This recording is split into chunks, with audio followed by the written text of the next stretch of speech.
C'est une histoire digne d'un film d'épouvante. En 2018, une femme victime d'un accident de la route à Carletonville, près de Johannesburg, en Afrique du Sud, contacte les secours. À leur arrivée sur les lieux, ces derniers constatent aussitôt la mort de 3 individus, dont la femme en question, impliquée dans le carambolage.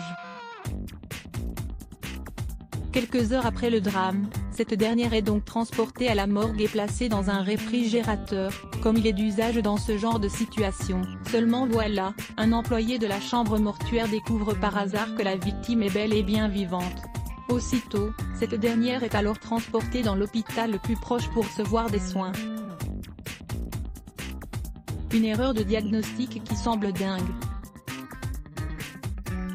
En particulier pour les proches de la victime qui n'ont pas tardé à s'exprimer, nous ne parlerons qu'en présence de la police, des ambulanciers et des responsables de la morgue impliqués dans cette histoire, mais nous voulons des réponses, c'est tout ce que nous souhaitons et nous n'avons aucune clarté sur ce qui s'est passé pour le moment, avaient déclaré ces derniers à l'époque. Les gérants de la compagnie d'ambulance Distress Alert qui ont constaté par erreur la mort de la victime ont quant à eux confirmé que cette dernière n'avait montré aucun signe de vie au moment de leur arrivée sur les lieux de l'accident. De ce fait, les secouristes impliqués dans cette affaire ont tenu à souligner que la cause de cet incident n'est pas liée à un défaut de formation des ambulanciers.